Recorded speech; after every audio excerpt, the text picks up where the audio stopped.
안녕하세요 해밀 여러분, H채널의 한창훈입니다. 반갑습니다. 2020년 3월 10일 비트코인 및 암호화폐 방송을 시작하도록 하겠습니다. 먼저 댓글로 좋은 의견과 질문, 정보 공유해주신 분들에게 감사 말씀드리고, 오늘은 어제 이제 다우지수가 크게 하락을 하면서 블랙 먼데이라는 말이 지금 나오고 있는데, 관련된 이제 기사를 올려주신 게 있어서 그 부분 같이 이제 살펴보도록 하고, 그리고 차트 다우 차트부터 코스피, 원유 선물, 도이치뱅크 차트, 금, 그리고 비트 선물 차트랑 비트코인, 도미넌스 차트, 그리고 알트코인은 리플 달러 차트랑 리플 BTC 마켓 이렇게 이제 살펴보고, 그리고 이제 Q&A 보고 마무리를 하도록 하겠습니다. 그러면 순서로 들어가서 먼저 올려주신 기사를 먼저 이제 보도록 할게요. 하늘소망님이 올려주신 기사고요. 기사 중간에 투자자들은 안전한 자산을 모색하고 있다라는 부분이 의미심장하네요. 이렇게 이제 올려주셨는데, 올려주신 기사 내용을 잠깐 보면, 코로나19 유가 하락에 미국 뉴욕 증시 추락을 했다.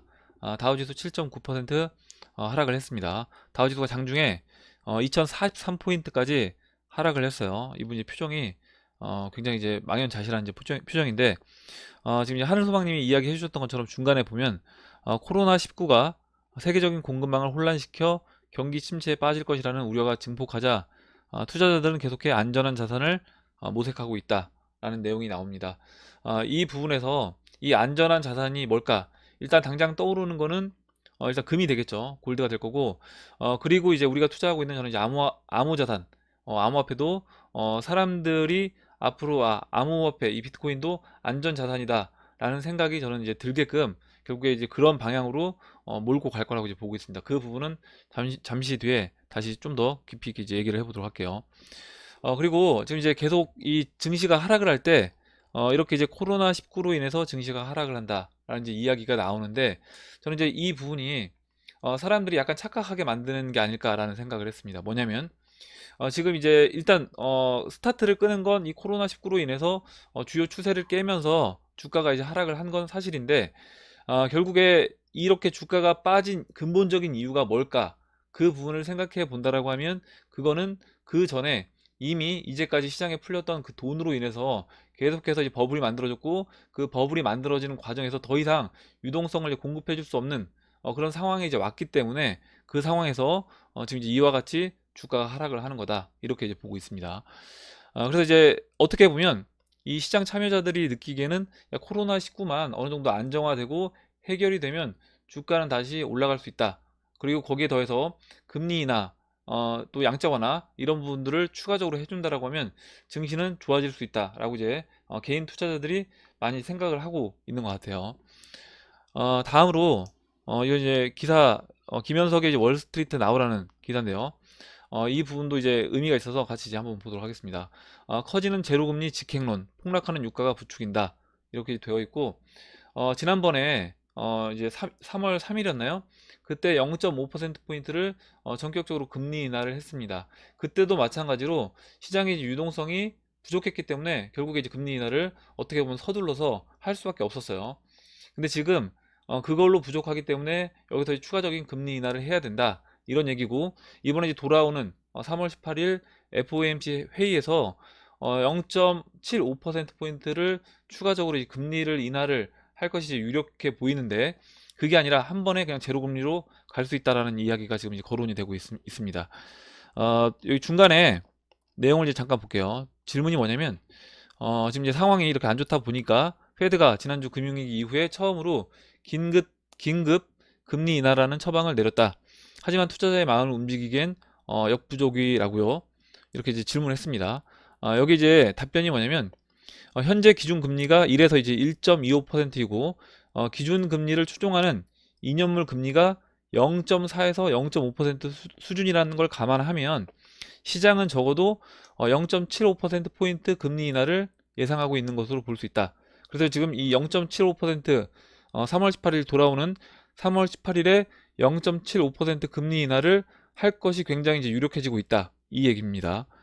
여기에 더해서 내용을 좀 더 이제 읽어보면 3월 FOMC 회의에서 0.75% 인하의 71.6% 확률이 계속 올라가고 있어요. 그리고 1%포인트 인하에 28.4% 확률의 배팅을 하고 있다. 근데 이제 이 1%포인트를 한 번에 금리 인하하는 게 지금 현재는 이제 28.4%인데 만약에 주식시장이 안정화가 안 된다라고 하면 이 확률은 계속해서 이제 올라갈 거라고 봅니다. 시간이 다가올수록. 사실 이제 10년물 금리가 0.6에서 현재 이제 0.7%이기 때문에 이 내린 기준금리가 그보다 높다라고 하면 의미가 없다라는 거죠. 그래서 최소 0.75 그 이상을 지금 이제 해줘야 된다. 금리 인하를 이렇게 이제 되고 있습니다. 그리고 이렇게 이제 한 번에 제로 금리로 그냥 내려가서 여기서 이제 추가적으로 유동성이 필요하다라고 하면 그때는 페드에서 이제 양적 완화를 그때부터 이제 해 나가야 된다라고 이야기를 하고 있습니다. 페드가 이제 양적 완화를 하기 위해서는 지금은 이제 국채, 모기지 채권만 살 수 있는데 이를 다른 자산, 즉 회사채나 주식 등으로 넓혀야 한다는 주장이다.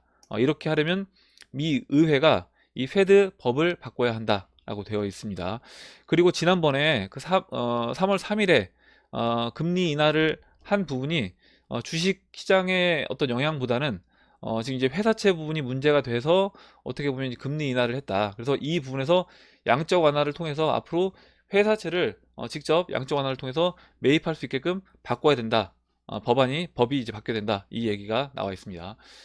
이렇게 이제 살펴보고 다음으로 지금 또 이제 미 페드에서 지난번에 제가 이제 잠깐 말씀드렸는데 뭐였냐면 이 레포 금리 결국에 이제 단기 대출을 또 금액을 계속해서 이제 늘리고 있습니다.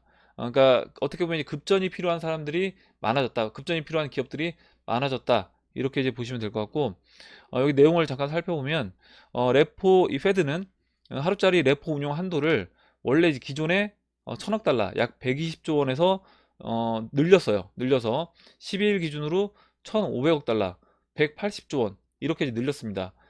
그러면 지금 벌써 이제 이 올린 지 얼마 되지 않아서 또 이렇게 어떻게 보면 50% 500억 달러를 추가적으로 지금 금액을 늘렸다라는 겁니다. 그만큼 시장에서 유동성이 부족한 상태고 이 유동성이 부족한 부분을 어떻게 채워줄 것인가 이 부분이 어떻게 보면 시장에서 이제 가장 중요한 부분이다 라고 이제 보고 있습니다. 그리고 이게 이제 암호화폐 시장하고 저는 이제 연결이 되어 있다라고 보고 있어요. 2주짜리 레포는 운용 한도를 기존 200억에서 450억 달러로 거의 2배 이상 늘리게 된다. 이렇게 이제 되어 있습니다. 그리고 지금 이제 한 가지 또 특이한 게 있는데 최근에 이런 이야기가 많이 나오고 있어요. 전 세계는 이제 기본소득 실험 중 재난이 바꾼 모델이다 라고 되어 있는데 이것도 저는 암호화폐 시장과 연관이 되어 있다라고 봅니다. 뭐냐면 지금 우리나라에서 지금 이제 이런 이야기가 나오고 있어요. 뭐냐면 국민들한테 그냥 1인당 100만 원씩 또는 뭐 30만 원, 적게는 30만 원에서 100만 원씩 지급을 해줘야 된다. 이렇게 됐을 때 그 규모가 51조 원, 적게는 5조 원에서 많게는 51조 원까지 추가적으로 돈이 있어야 되는 겁니다. 그래서 이 부분을 어떻게 이제 해결할 것인가, 뭐 여러 가지 이야기가 있는데, 뭐 계속해서 어떻게 보면 뭐죠 추경을 해서 계속해서 하는 거는 부담이 되기 때문에 고소득층 세금을 환수를 해서 재정 부담을 줄여야 된다. 이렇게 이제 이야기를 했습니다. 그리고 이제 이 이야기는 우리나라뿐만이 아니라 홍콩도 2월 27일에 이미 이제 이야기가 나왔어요. 뭐냐면 홍콩 주민 1인당 현금 156만 원 지급, 코로나19 피해를 지원하겠다라고 했습니다. 이건 이제 2월 27일자 기사인데, 아까 이제 우리나라랑 비슷한 개념으로 보시면 될 것 같아요. 지금 이제 이 코로나19 피해로 인해서 어떻게 보면 경제 활동이 원활하게 이루어지지 않고 있기 때문에 이 부분에서 각 주민들한테 한 사람당 1만 홍콩 달러, 우리나라 원화로 156만 원을 현금으로 지급한다. 이렇게 이제 되어 있습니다. 결국에 저는 이제 이 부분, 지금 법정화폐를 이렇게 우리나라 같은 경우 적게는 5조 원에서 51조 원, 만약에 이제 실제로 시행이 된다라고 하면 이런 식으로 계속해서 돈이 풀린다. 그리고 그 재정 확보가 안 된 상태에서 이렇게 돈이 풀린다라고 하면 이 부분들은 결국에 기존 법정화폐의 어떤 가치를 훼손하는 그런 일이 이제 벌어질 거다. 그리고 이제 그것으로 인해서 결국에 이제 물가는 어떻게 보면 이제 올라가는, 지금 베네수엘라라든가 우리가 어떻게 보면 겪고 있는 이런 마스크 사태, 이런 것과 같이 물가가 인상되는 그런 현상이 같이 이제 벌어질 거라고 보고 있습니다. 자, 이제 여기서 지금 이제 기사를 쭉 보면서 아까 이제 유동성 이야기도 드리고 지금 이제 이 코로나19 이 이야기를 드리면서 올해 이제 1월달 2020년 들어서 올해 1월달부터 3월달까지 현재까지 쭉 1년의 과정들을 돌이켜 생각해 본다라고 하면 두 가지 정도의 크게 요약을 해볼 수 있을 것 같습니다. 근데 저는 이제 그 두 가지가 결국에 뭘 위해서 이런 일들이 지금 벌어지고 있는가라는 부분을 생각해 보면 지금 우리가 이제 사용하고 있는 아까 이제 처음에 봤던 계속해서 유동성을 공급함에도 불구하고 이 위기 상황이 극복이 안 된다라는 거죠. 그래서 이 경제 시스템, 우리가 이제까지 사용하고 있던 그 경제 시스템을 리셋을 해야 된다. 결국 이제 경제 시스템을 바꿔줘야 되는데 그 경제 시스템 바꿔주기 위해서 명분이 필요하다는 거죠.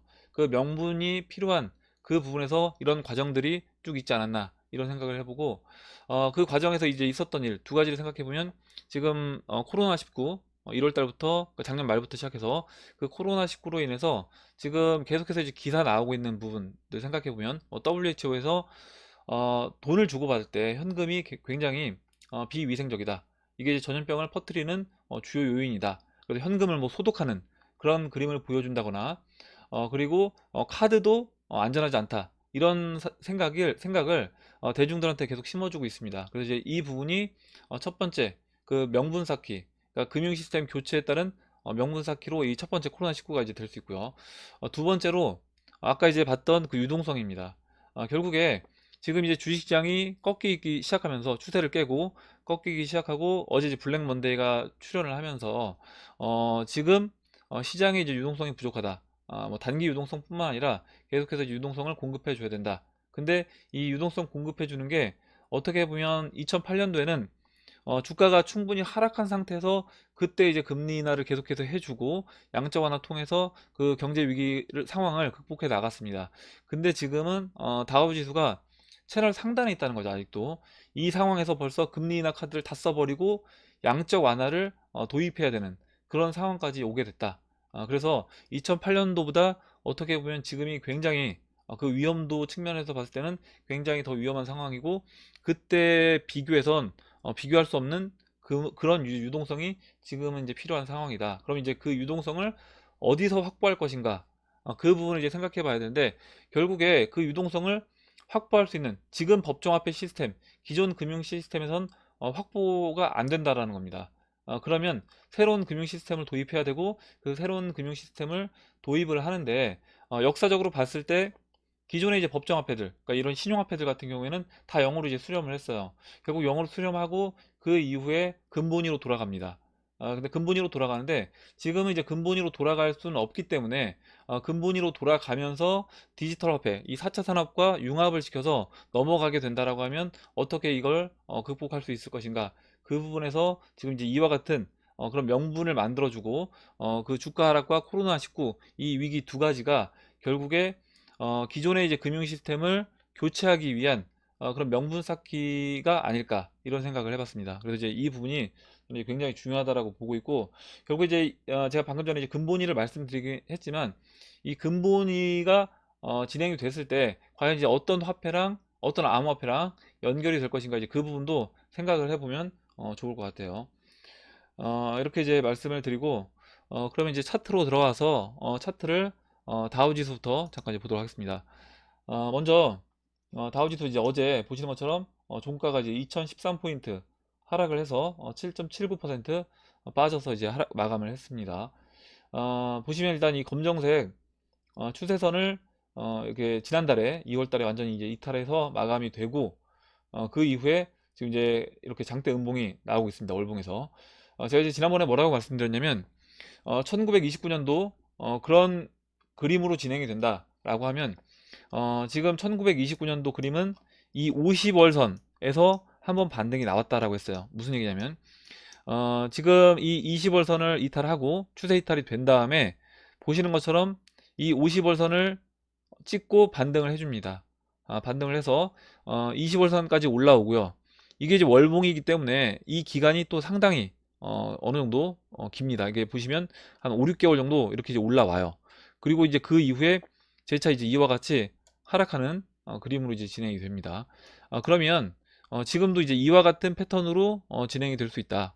이렇게 이제 보시면 될 것 같고 이와 같은 패턴으로 진행이 된다라고 하면 이미 지금 거의 50월선까지는 내려왔어요. 현재 보시면 50월선까지는 내려왔습니다. 거의 50월선 근처까지 와 있는 상황인데 아까 이제 1929년도 그림을 생각해 보시고 지금 이제 50월선 위치가 23,000포인트입니다.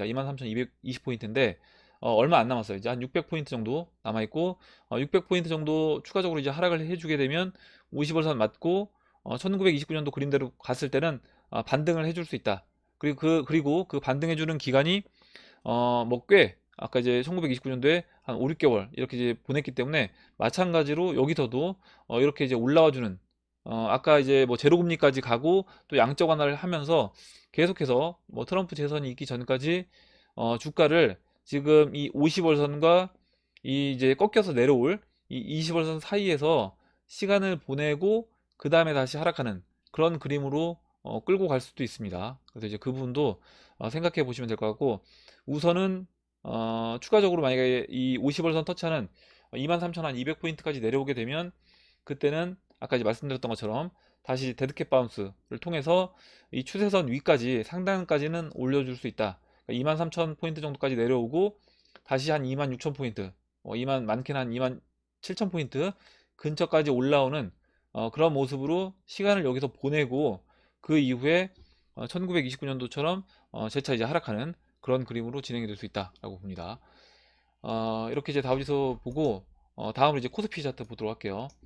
코스피 현재 뭐 미국 빠진 거에 비해서는 좀 덜 빠졌죠.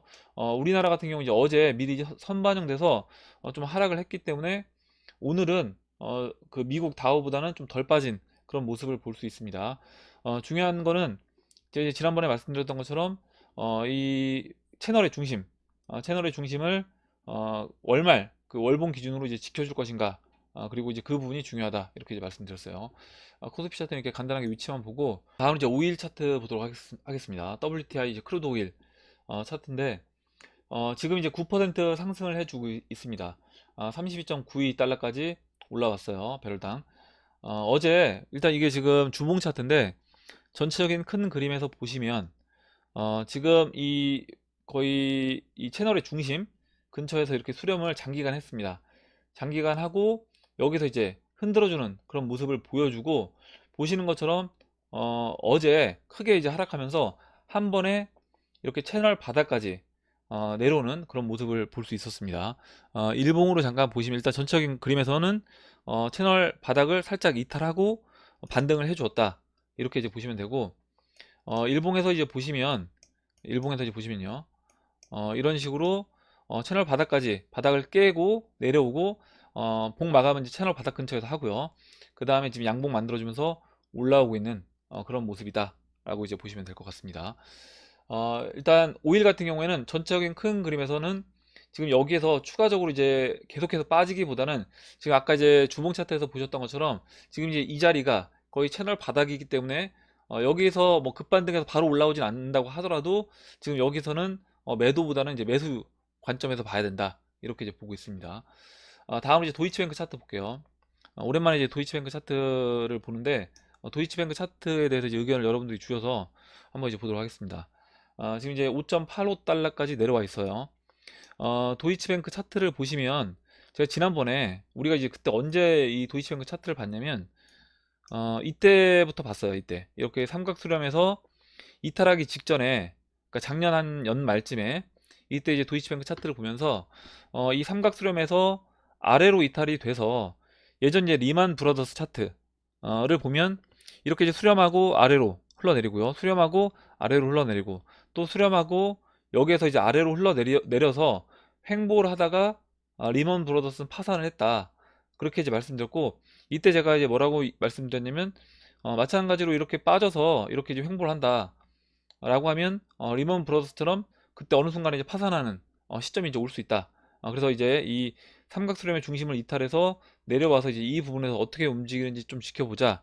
라고 이제 이야기를 드렸는데 아래로 빠졌다가 이렇게 계속해서 이제 올라와 줬습니다. 그리고 지난번에 주봉에서 여기 이 자리까지 올라왔을 때 그때 한번 봤어요. 그래서 주봉에서 이 저항 라인이 있다. 이제 말씀을 드렸고 채널 중심을 살짝 넘어선 상태다. 이렇게 이제 말씀드렸는데 그 이후부터 줄곧 이렇게 이제 하락을 했습니다. 결국에 그럼 이제 이 끌어올린 이유는 뭐냐 생각해 본다라고 하면 도이치뱅크 같은 경우는 이제 워낙 큰 규모의 이제 회사다 보니까 이 부분에서 영향을 줄 수 있는 부분들도 많고 어느 정도 정리를 해야 될 기관 투자자들이 정리를 할 그런 타이밍과 정리할 수 있는 공간이 있어야 된다는 거죠. 뭐냐면 여기서부터 이제 바로 밑으로 빠지면 매도를 해서 받을 사람이 없다라는 겁니다. 그래서 어떻게 보면 인위적으로 이렇게 이제 올리고 여기서 이제 다시 빼는, 이렇게 되면 이 단기적으로 급등할 때 들어왔던 개인들이 여기서 이제 물리면서 다시 하락할 때 추가적으로 이제 매수 관점으로 들어오기 때문에 이와 같은 모양으로 개인들한테 이 도이치뱅크 주식을 떠넘긴 게 아닌가, 이런 생각을 해봤습니다.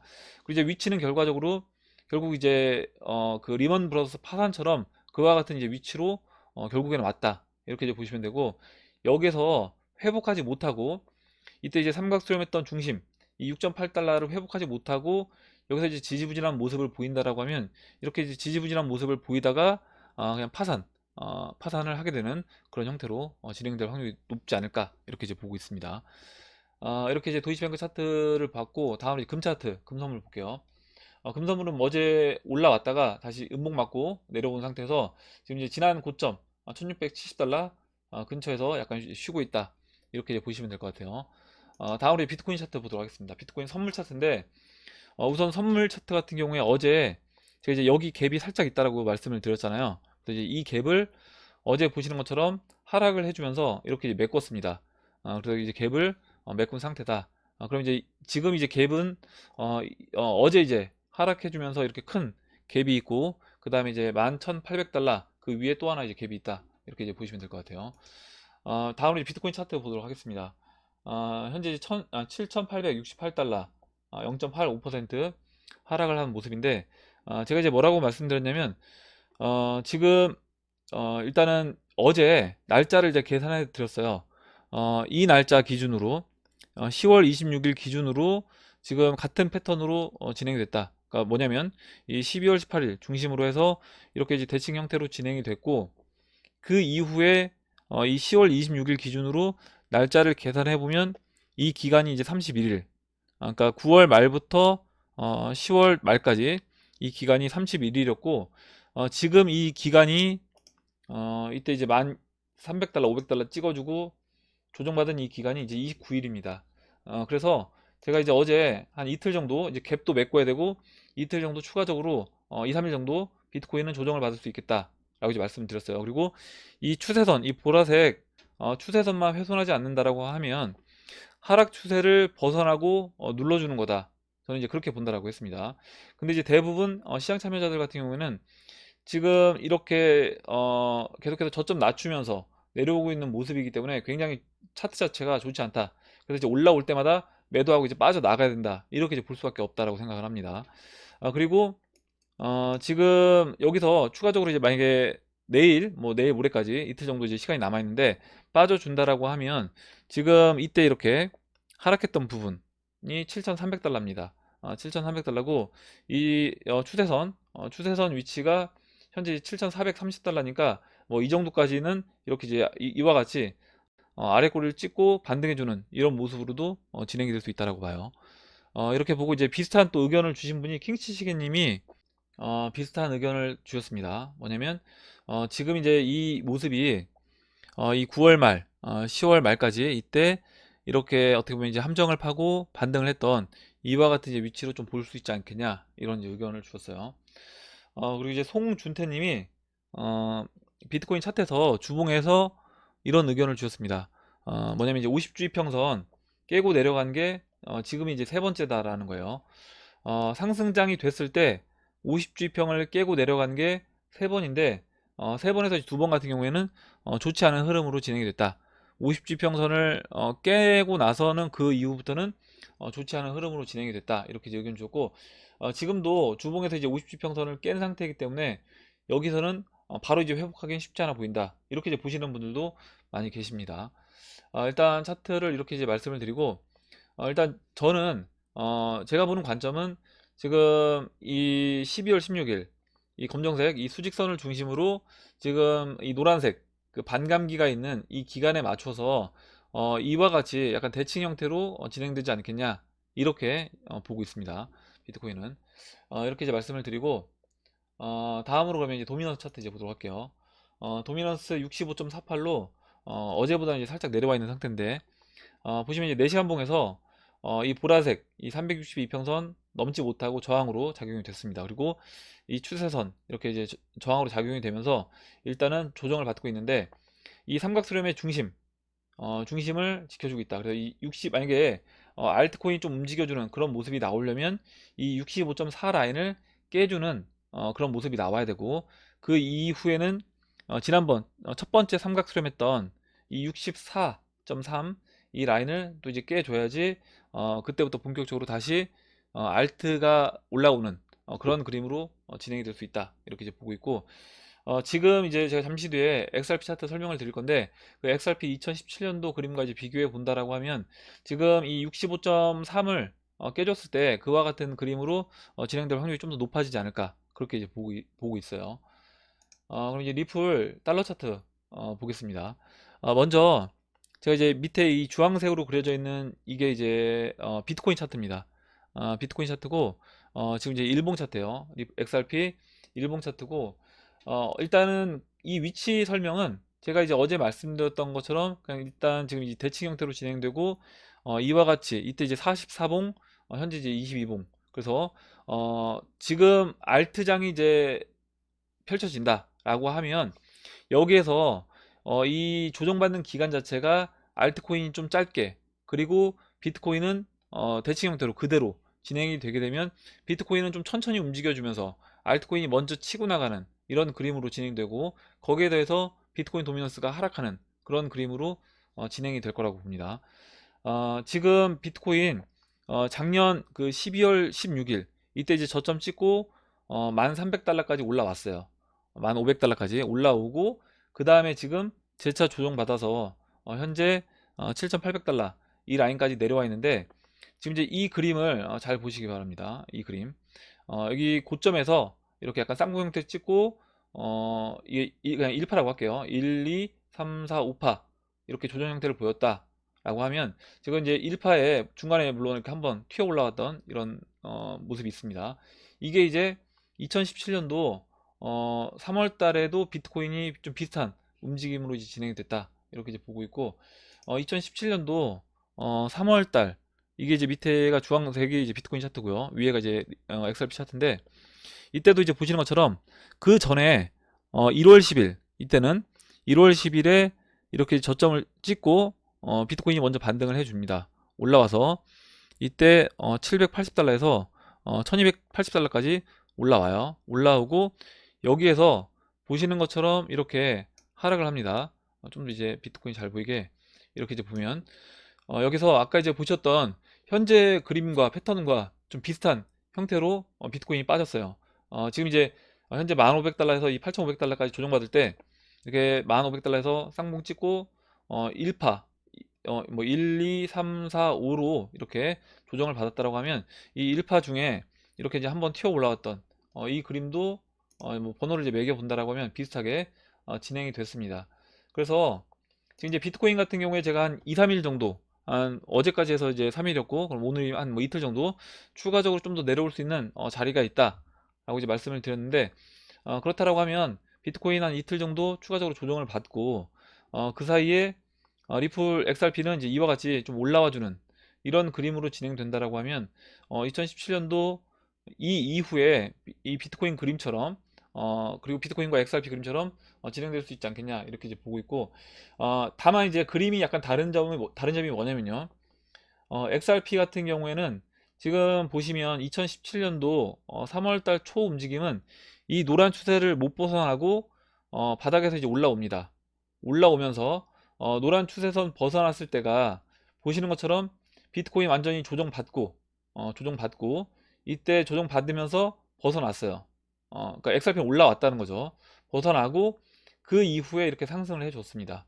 상승해줬어요. 그래서 이제 이 부분이 지금하고 약간 다른 부분인데, 지금은 보시는 것처럼 이 노란색 추세 저항을 그 전에 보시는 것처럼 2월 초에 돌파를 해주고 2월 13일 고점 찍고 그 다음에 이제 흘러내렸습니다.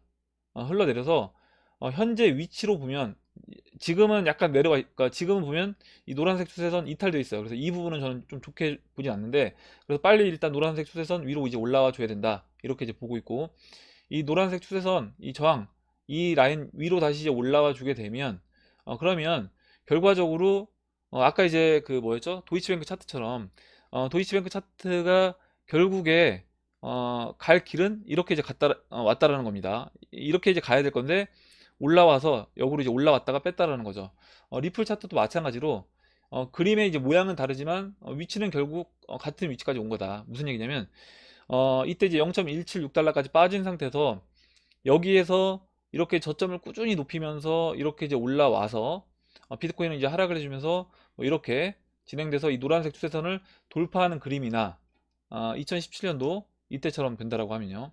이 그림이랑 지금은 약간 이제 그 어떤 움직임은 다르지만 아까 이제 도이치뱅크 차트처럼 먼저 올라와 주고 그 다음에 눌러서 결국 있는 위치, 현재 있는 이 위치는 지금 2017년도 이 3월달 이 노란색 추세선을 돌파하고 안착된 이 위치와 비트코인 5파 조정까지 받은 이 위치, 그리고 지금 위치랑 지금 일단 노란색 추세선 아직까지 벗어나지 못한 모습인데 여기 이제 안착을 해주게 되면 그 위치와 다시 이제 비트코인 조정받은 이 위치가 동일한 이제 위치로 볼 수 있지 않냐 이렇게 이제 보고 있고 지금 주식시장이 빠지다 보니까 주식시장 하락하고 비트코인 차트도 이렇게 단기적으로 2월 달부터 이렇게 하락을 했습니다.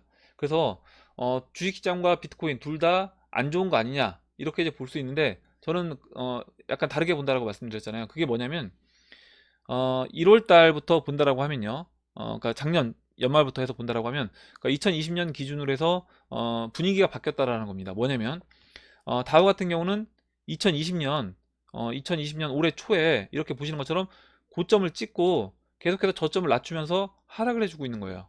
하락을 해주고 있는 거고 지금 비트코인 같은 경우에는 보시는 것처럼 2020년 1월달 죄송합니다. 이건 작년 2017년이고요. 2020년 1월달 들어와서 이렇게 저점을 높이면서 올라와 주다가 지금 조정을 받았다.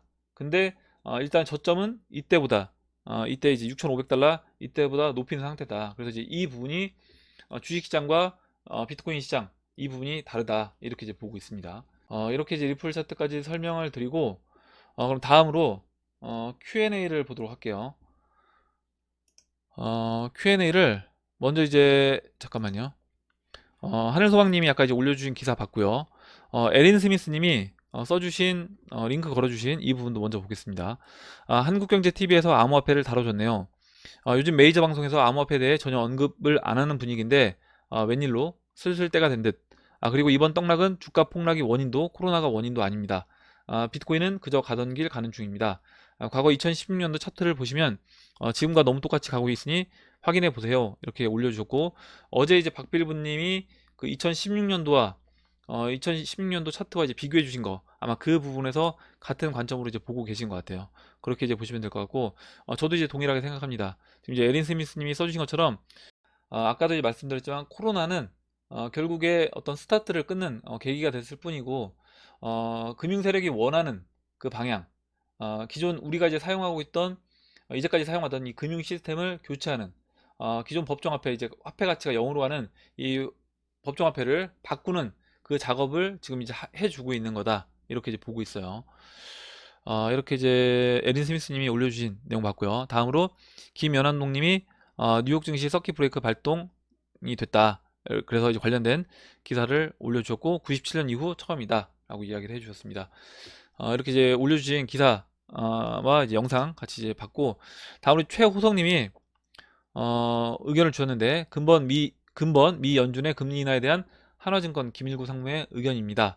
이렇게 주셨고 링크를 걸어 주셨어요. 그래서 걸어주신 링크를 필요하신 분들은 이제 관심 있으신 분들은 보시면 될 것 같고 제가 오늘 영상 설명란에 이 부분도 이제 걸어 놓겠습니다. 필요하신 분들은 보시면 될 것 같아요. 관심 있으신 분들은 그리고 이제 이 부분을 CJ님이 요약을 잘 해주셔서 CJ님이 요약해주신 부분은 이제 읽어보도록 하겠습니다. 김일구 상무님의 시각 중 돋보이는 게 코로나19로 인한 달러 강세 현상을 빨리 잠재우지 않으면 즉 금리를 내리지 않으면 그러니까 3월 3일에 금리 내렸던 부분 아마 이제 그 부분 이야기 하시는 것 같아요. 투자자의 위험 선호도가 급격히 바뀔 수가 있어서 즉 통화 측면에서는 달러, 자산 측면에서는 채권, 금 쪽으로의 급격한 이동 지금 이 시국에 투자 심리의 급격한 변화까지 더해지게 되면 그때는 이제 걷잡을 수 없어진다는 이를 방지하기 위한 조치로 해석을 했네요. 이렇게 이야기를 해줬고, 결국에 지난번 금리, 아까 이제 기사에서도 잠깐 나왔지만 지난번 이제 금리 인하한 부분에서 여러 가지 예상을 해볼 수 있습니다. 생각을 해볼 수 있는데 지금 이 김일구 상무님 이분 같은 경우에는 금리 인하했던 그 부분이 결국에 이제 금리 인하를 하지 않으면, 그리고 금리 인하하면서 그때 달러가 강세 국면으로 가다가 한번 꺾였었잖아요. 꺾여서 내려왔었습니다. 원 달러가. 그래서 그런 식으로 달러가 급격히 강세로 가는 그 부분을 좀 잡기 위해서 이와 같이 금리를 내렸던 거다. 이렇게 이제 이야기를 한 거고요. 그런 측면에서 이번 인하는 달러 강세를 진정시키는 템포러리한 조치라고 보고, 다가오는 3월 18일 FOMC에서의 추가 인하에 대해서는 부정적인 시각을 보이고 있는데, 또는 추가 인하를 한다면 각국의 공조보다는 각자 생존의 길로 접어들어 더 큰 위험을 야기할 수 있다. 이미 시장 분위기는 추가 인하를 기대하고 있는데 어찌 될지 두고 봐야겠네요. 이렇게 적어주셨고, 제가 이제 서두에 보여드렸던 그 기사를 생각해 본다라고 하면 결국에 지금 이번에는 추가 인하를 할 거라고 보는 겁니다. 그리고 그 추가 인하하는 폭도 적어도 0.75%, 그러니까 거의 이제 확실시가 되고 0.75%가 아니라 한 번에 그냥 1%포인트를 금리 인하를 할 수 있다. 그래서 한 번에 제로 금리로 다이렉트로 갈 수 있다. 이 부분을 이야기를 하는 거고요. 만약에 그렇게 된다라고 하면 그때는 각국 공조보다는 진짜 각자 생존 해야 될 수밖에 없는 그런 상황이 벌어질 거다. 이렇게 이제 이야기를 하고 있습니다. 아마 이제 그렇게 되면 그렇게 이제 카드를 다 쓰고 더 이상 이제 쓸 카드가 없게 됐을 때, 그때 이제 원 달러가 만약에 달러 강세 국면으로 지난 고점을 넘어가는 그런 그림이 이제 그려지게 되면, 그때는 아까 이제 걱정하셨던 것처럼 달러 강세가 급격하게 진행이 되면서 전 세계적으로 금융이 완전히 요동치는 그런 모습이 또 이제 그려질 거다라고 보고 있습니다. 국채 금리의 예상 외에 큰 하락폭, 즉 국채에 대한 예상 외의 수요 증가에 대해서는 채권 시장 참여자들이 이번 바이러스 사태가 조기의 진정 국면으로 접어들기보다는 여름에 조금 소강 상태를 보이다가 가을부터 다시, 이때는 좀 더 광범위하게 유행할 수 있다는 걱정에서 국채에 대한 수요가 몰린 것으로 보고 있네요. 올 가을에 대규모 유행이 시작되면 지금 비싼 듯 산 국채가 오히려 저렴한 가격대일 수 있다는 거죠. 이렇게 의견을 정리를 잘 해주셨습니다. 그래서 관심 있으신 분들은 한번 이 영상도 보시면 도움이 될 것 같아요. 이렇게 이제 보고 다음으로 킹치시계님이 써주신 내용, 아까 제가 잠깐 말씀드렸는데 지금 비트코인 조정이 그 작년 9월 24일부터 이 10월 25일 함정 구간과 유사하게 보고 있다. 어제 저장부터 갑작스러운 급락은 예상치 못한 변수였다. 이렇게 이제 이야기를 해주는데, 아까 제가 차트에서 설명드린 그 부분과 같은 관점으로 보시면 될 것 같고, 지금 이제 대칭 형태로 비트코인 같은 경우 진행되고 있기 때문에 거의 이제 어느 정도 시간이 완성이 됐고, 앞으로 한 이틀 정도 추가적으로 이제 조정이 보인다고 하더라도 어느 정도 이제 추가적인 조정 이후에는 다시 상승해주는 그런 그림으로 진행되지 않겠냐, 아마 그렇게 이제 보고 계신 것 같아요. 이렇게 이제 보고 다음으로 리민스님이 의견 주신 거 잠깐 이제 보겠습니다. 이틀 전에 금값 때문에 3분의 1을 정리한 리민입니다. 202평 너무 강하게 거래량을 가지고 하락을 했습니다. 지금 제가 원하는 8200짜리에 왔는데 너무 부정적으로 보여지네요. 너무 강한 하락이 와서 바로 V자 반등으로 올라갈 것 같지는 않다. 그래서 8000에서 7900대에서 분할로 들어갈 것 같습니다. 이렇게 이제 적어주셨고, 데이비드 오님은 리플 비트코인은 작년 저점 바로 코앞까지 갔다 왔네요. 오늘 저가에서 3% 정도 더 빠지면 작년 저점 주봉 볼배는 수렴 중이고, 아래든 위든 방향이 크게 나오지 않을까 싶어요. 이렇게 적어주셨고요. 이제 데이비드 오님하고 또 이제 박빌브님도 이제 비슷한 의견을 주셨는데, 리플 그 XRP BTC 차트에서 보시면 지금 이렇게 채널 바닥까지 내려온 상태에서 반등이 나오는 모습을 볼 수 있고, 지금 이렇게 저점을 낮추는 주봉에서 하락 모습인데 RSI는 이렇게 저점을 높이는 모습이 보여지면서 상승 다이버전스가 만들어졌다. 이렇게 이제 박필부님이 의견을 주셨습니다. 이렇게 그리고 볼린저 밴드에서도 지금 주봉 볼벤이 수렴 중이다. 이렇게 데이비드님이 또 의견 주셨어요. 이렇게 보고 다음으로 이제 류민스님이 또 이제 또 다른 의견 주셨는데, 유가 하락으로 모든 자산이 폭락하고 있는 것 같습니다. 하지만 금 하락률은 거의 없는 편이며 조금씩 올라가는 것으로 보아 비트코인도 반등을 주지 않을까 싶습니다. 저는 목표인 7,900선에 와서 현재 리플 분할 매수하고 있습니다. 리플이 나름 방어를 잘하고 있고 주식시장에서 자금이 들어올 수도 있다고 생각합니다. 여기서 페드에서 양적 완화 한 번만 해주면 주식도 오르겠지만 암호화폐 시장도 살아날 것으로 기대하고 있습니다. 잘 되었으면 좋겠네요. 이렇게 적어주셨고요. 서두에 봤던 그 기사 내용 생각해 보신다라고 하면 페드에서 먼저 제로금리를 빨리 가고 거기서 이제 양적 완화에 관련된 법안을 바꾸고 준비해서 다시 이제 증시를 부양하는 그런 형태로 이제 진행된다라고 하면 어느 정도 단기적으로는 일단 좀 금융시장이 안정된 그런 모습을 보일 수도 있지 않겠냐 이렇게 의견 주신 것 같습니다. 그리고 그렇게 되면 그 양적 완화 해줬을 때 그 돈이 주식도 올리겠지만 암호화폐 시장에도 결국에 양적 완화 했다는 것 자체가 기존 이제 법정화폐가 그만큼 이제 가치가 떨어진 것이기 때문에 거기에서 암호화폐 시장으로도 돈이 이제 수요가 들어갈 수 있다 이런 의견을 주셨습니다. 다음으로 최부자 TV님이 오펙 러시아와 사우디의 유가 싸움 코로나 때문에 유가 주식 모두 폭락하고 있다. 코인 역시 코인은 안전자산이 아니라는 인식을 심어주려는 것 같습니다. 이렇게 적어주셨고요. 그리고 비슷한 또 이제 기사를 올려주셨습니다. 도브캠님이 원유 가격도 장난 아니네요. 러시아와 사우디의 치킨 게임이다. 이렇게 이제 되어 있고 지금 이제 사우디에서 뭐 경제 상황이 이제 좋지 않으니까 감산을 하자 먼저 제안을 했습니다. 러시아에 제안을 했는데 그 부분에서 러시아가 그 수용을 안 한 거죠. 감산 수용을 안 해서 지금 이제 그러면서 사우디도 그러면 그러면 우리도 그냥 우리가 마음대로 생산하겠다 이렇게 이제 얘기가 되면서 그 원유 가격이 이렇게 빠졌습니다. 빠졌는데 결국에 이제 이 부분도 큰 그림에서 봤을 때는 일단 채널 바닥까지 내려온 것이고요. 이 이후의 그림에서 봤을 때 결국 주도권을 이 원유 가격에 대한 주도권을 누가 가져갈 것인가 그 부분을 생각해 본다라고 하면 지금 이제 막걸리 17년사님이 그 이야기를 잘 해주셨습니다. 결국 이제 유가는 앞으로 미국이 철저히 관리하는 미국 주도하에 움직일 거라고 이제 보고 있다 이렇게 의견을 주셨습니다. 그리고 이제 올 즐겁게님이 비트렉스 기준으로 7,000달러까지 떨어져서 그 갭을 메꿨다 그 이야기를 해주신 것 같고요. 다음으로 울프 윈드님이 적어주신 내용 볼게요. 지난주 주봉으로 20, 50주 데드크로스가 났는데 지난번 데드크로스 보니 하락장 중간쯤 되더군요. 주봉 데드크로스 이후에 곧바로 이평선을 골크로 펴준 사례가 있었을까요? 아마 있어도 굉장히 드물 것 같은데 지금은 하락장 중이고 하락장의 2분의 1 또는 3분의 2 구간을 지나고 있다고 보는 게 좀 더 확률이 높지 않을까요? 이렇게 이제 의견 주셨습니다. 그래서 아까 이제 송준태 님도 그와 같은 이제 의견을 주셨고 50주 이평선을 깨고 내려온 이 그림이 좋아 보이지 않는다. 이렇게 이제 의견 주셨습니다. 그리고 이렇게 됐을 때는 지금 하락이 여기서 바닥이 아니라 여기가 어떻게 보면 하락장의 중간 또는 뭐 3분의 2 구간이 아니냐 이런 의견을 주셨습니다. 이렇게 이제 보고 다음으로요. 다음으로 이제 막걸리 17년사님이 써주신 내용 보도록 하겠습니다. 결국 떨어지는군요. 금일자 극단적 공포 구간 진입 재차 반복 구간으로 비트 메이저 알트 등 하락 여지가 더 남은 걸로 보입니다. 누군가에겐 또 다른 기회가 되겠죠. 왜 시드 확보가 중요한지를 트레이더들 7600, 7400 꼬리 보지만 월봉 거대 삼각수렴 5500, 6700불 기간 조정 앞서서 8월까지 봅니다.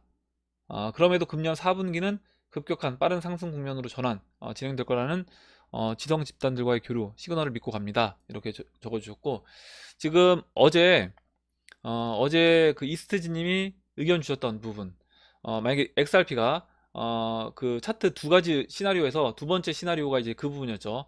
3월, 5월 상승 시나리오하고 8월, 10월 상승 시나리오 그렇게 주셨는데 아마 이제 막걸리 17년사님도 그 두 번째 시나리오를 보고 계신 것 같아요. 그래서 그렇게 됐을 때는 비트코인 제가 이제 아까 말씀드렸던 것처럼 뭐 7,600불, 7,400에서 꼬리 달고 이제 올라오기보다는 5,500에서 6,700불까지 비트코인은 조정을 받는 그런 그림으로 진행될 수 있다. 8월까지 그런 그림으로 진행될 수 있다. 이렇게 이제 이야기를 해줬고 방금 전에 봤던 그 울프윈드님하고 그 다음에 송준태님 의견과 이제 같은 관점에서 보고 계신 것 같습니다. 그래서 지금 보시는 것처럼 시장을 보는 분들 그 보는 시각 자체가 지금 굉장히 많은 분들이 추가적으로 뭐 5,500불 또는 뭐 6,700불 이 정도까지 하락을 할 수 있고 그 기간도 앞으로 적어도 이제 5개월에서 뭐 6개월 이런 식으로 조정을 받을 수 있다. 이렇게 이제 보고 계신 분들도 상당히 이제 많이 계십니다. 이렇게 이제 말씀을 드리고 다음으로 이제 조니 HR님이 올려주신 내용인데요. 높아짐의 글 한번 끄적여 봅니다. 차트를 보면 2011년 비트코인 시작했던 시점부터 2018년 초 최고점 찍을 때까지 보면 그 엘리엇 오파가 완성이 됩니다. 그리고 ABC 하락 3파가 시작이 되는데 전고점 14,000불 찍었을 때가 A, B, C파 중에 B파로 보여지기도 합니다. 지금은 하락 C파가 진행 중이며 그러니까 C파 완성이 안 됐다 이렇게 이제 보고 계신 것 같아요. 그래서 그 C파는 1100불 정도로 예상을 한다. C파의 목표치가 1100불 정도로 예상을 한다. 물론 이렇게 진행되면 안 되겠지만 어차피 이런 기회에 투자를 안 해도 후회될 것이라고 생각해서 만약 바닥으로 수렴하면 그러려니 받아들이려고요. 높아심에 글 한번 적어봤습니다. 이렇게 적어주셨고 근데 이제 글 내용을 읽어보니까 뭐 1100불 정도까지 예상을 한다 이렇게 이제 이야기를 해주셨지만 뭐 그래서 이제 여기서 매도를 해서 밑에서 받겠다 이런 의미는 아니신 것 같아요. 어차피 이제 이런 기회에 투자를 안 해도 후회가 될 것이라고 생각해서 그냥 바닥으로 수렴하면 그러니 받아들이려고 한다. 그런 의미로 적어주신 것 같습니다. 다음으로 짜로우님이 올려주신 기사인데 아까 이제 못 봐서 같이 이제 보도록 할게요. 프랑스에서 비트코인이 통화로 이렇게 이제 인정이 됐다라는 내용입니다. 법원에서 이제 프랑스 법원에서 이렇게 판결을 했다라고 하는데 프랑스 법원 판결을 보니 이제 블록 인프레스 기사고 내용을 이제 좀 간단하게 살펴보면 프랑스 법원은 비트코인이 법정화폐처럼 개별화할 수 없는 대체가 가능하고 상호 교환이 가능한 자산이라고 판단을 했습니다. 여기서 이제 중요한 내용이 있다고 보는데 이 내용이 좀 중요하더라고요. 뭐냐면 이번 판결로 비트코인을 돈이나 다른 금융상품처럼 취급하게 되면 영향력이 상당할 것이라면서 비트코인 대출을 비롯한 관련 거래를 촉진하고 유동성을 이끌 수 있을 것이라고 전망을 했습니다. 이 이야기가 뭐냐? 결국에 암호 자산을 우리가 담보로 해서 그걸로 인해서 다시 대출을 받거나 이런 식으로 이제 대출을 받게 되면 거기서 이제 유동성이 또 생기는 거죠. 그리고 이제 암호화폐 가격이 또 추가적으로 올라간다. 우리가 이제 부동산이라는 게 부동산을 다 내 돈 주고 사는 게 아니라 대출을 어느 정도 받고 그걸로 인해서 부동산을 삽니다. 그리고 이제 부동산 가격이 또 올라가면 대출 여력이 또 늘어나죠. 이런 식으로 마찬가지로 이제 암호화폐를 이용해서 이게 자산으로 인정받고 통화로 인정받게 되면 이거를 기반으로 해서 여러 가지 이제 금융 상품들이 파생돼서 나올 수가 있다. 그리고 이제 거기에서 거기서 이제 발생되는 그런 유동성들로 인해서 긍정적인 영향을 줄 수 있다라고 이제 이야기를 한 겁니다.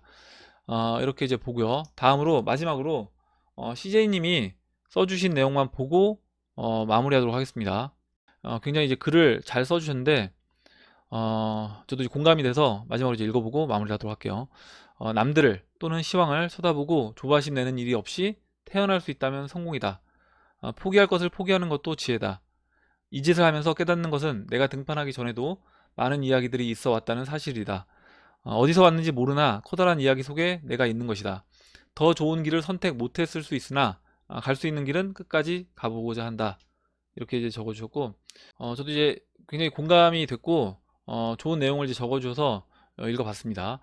처음에 CJ님이 적어주신 그 첫 글귀가 이제 저는 굉장히 중요하다라고 생각을 하는데 투자를 함에 있어서 조바심 내는 일 없이 태어날 수 있다면 성공이다 라고 이야기를 해주셨고 결국 투자를 할 때 시장은 계속해서 이제 흔들릴 수밖에 없습니다. 단기적으로든 장기적으로든 계속해서 이제 사이클을 만들어 가면서 그리고 어떤 이슈에 따라서 굉장히 요동치는 모습을 이제 보여주죠. 그 과정에서 내 마음, 평정심을 유지할 수 있는가, 내 평정심을 어떻게 하면 이제 유지할 수 있는가, 그 부분을 이야기를 해줬고, 그 평정심이 유지가 된다라고 하면 어떻게 보면 그거 자체로도 성공이라고 볼 수 있다라고 이야기를 해주셨습니다. 일정 부분 내가 이제 포기할 부분들은 포기를 하고, 그리고 이제 그것도 포기하는 것도 지혜라는 거죠. 내가 모든 수익을 다 취하고 모든 전투에서 다 이길 수는 없는 겁니다. 실제 전쟁에서 역사적으로 봤을 때 전쟁에서 모든 전투에서 다 승리해서 전쟁을 이긴 게 아니라 일정 부분 전투에서 내어줄 부분들은 내어주고 큰 그림에서 전쟁에서 이기는 그런 그림으로 가는 게 맞지 않을까 이렇게 생각을 해봤어요. 예, 오늘 여기까지 보고 마무리하도록 하겠습니다. 오늘 나온 얘기 중에 여러분들 궁금하신 내용 같이 이야기하고 싶으신 의견 정보 있으시면 올려주시면 같이 이야기해보는 시간을 가져보도록 하겠습니다. 댓글 남겨주신 해밀리 여러분 감사드리고 끝까지 영상 시청해주신 해밀리 여러분 감사합니다. 그럼 이상으로 영상을 마치도록 하고 영상이 도움이 되셨다면 좋아요와 구독 버튼 그리고 알림종 버튼을 눌러주세요. 감사합니다.